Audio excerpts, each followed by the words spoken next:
How can you have an incredible retirement as a single woman? That's the topic I want to cover today. But before we do so, I'd like to ask you that if you like this information, would you please go through and subscribe, follow our channel, like and or share depending upon what media you use. All right, so let's get into this topic. There's three things I want to talk about today, which is mindset, being able to dream again, and having a plan. So within breaking those down, let's talk about having that mindset. We have been programmed to basically go to work every day, and we've done the same routine pretty much every day, and we have our goals and what we have to do at work to get our job accomplished, right? So now we go through and we retire, and it's really difficult for our brain to know, like, what should we do? And a lot of times we can end up bored. I just recently did that, ended up having Omicron and had to stay home for a week, and oh my gosh, I was so bored because it was something totally different than my regular routine. So with that mindset, I'm going to use my mom as an example. She went through and basically had to start doing this about 76 years of age, and she's still doing it today. She's going on to be 93. So she has a routine. She gets up on Mondays and she plays bingo. On Tuesdays, she plays mahjong. On Wednesday, she always has a day to go out with her lady friends. On Thursday, she goes through and does her hair and the things that she needs to do that. And then on Friday, she's back to playing bingo again. And come the weekend, it's whatever she chooses that she wants to do on the weekends. Now, those may not be what you want to go through and do, but you'll know your personality and the things that you would enjoy doing, and go through and have them scheduled as a mindset of what you're going to do each day. Now, obviously, you could get interrupted, right? If you get interrupted right now while you're working, well, you got to use a day off or what have you, call it a sick day.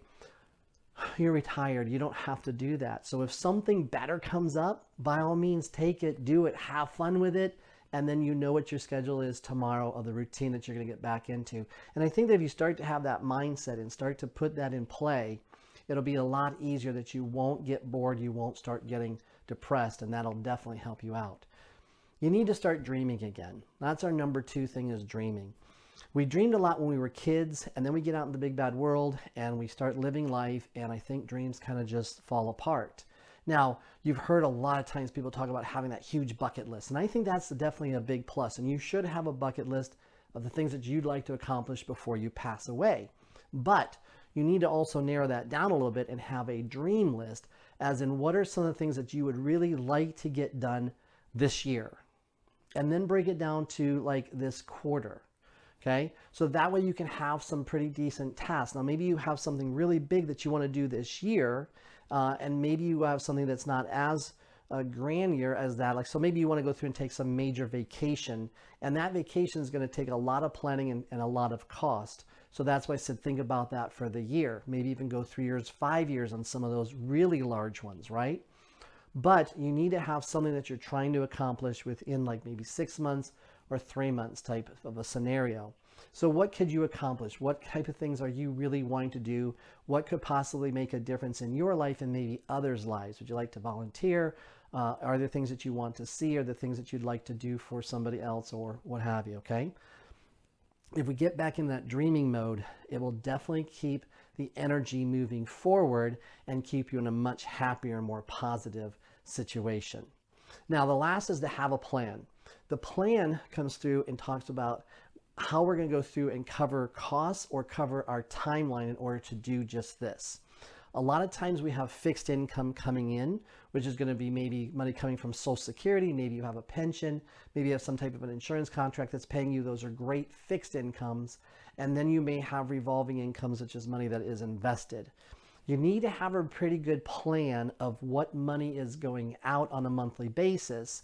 And as you're going through and dreaming and coming up with some of these different things that are going to cost money, you want to be able to work those into that plan. Now, the biggest thing with the plan, I think, is that if you're single, you're on your own, you want to make sure that you build some type of a plan for later on when maybe you can't do your own laundry or you can't go grocery shopping. You can't maybe live on your own. It's important to have a plan in place of how to take care of that. Now, of course, long-term care insurance might be one of the easiest thing to do, but maybe you're not insurable or maybe it's too expensive.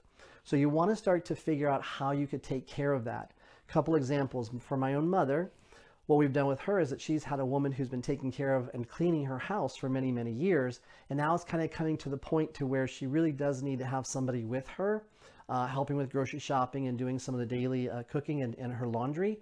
So we've proposed to this woman to maybe move in with my mom, which would help the lady with her living expenses and also help my mom out. And the cost isn't terrible to go through and do that. I have another client that we're working with right now that's much younger, but she's thinking, hey, when I get to that point, I'll do a reverse mortgage and she'll use the equity in her house.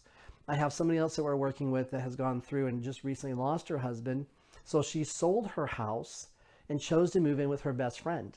So it's kind of neat because now they're together. They can share the time, like traveling and doing some things together with each other, but they also do things totally separate from one another.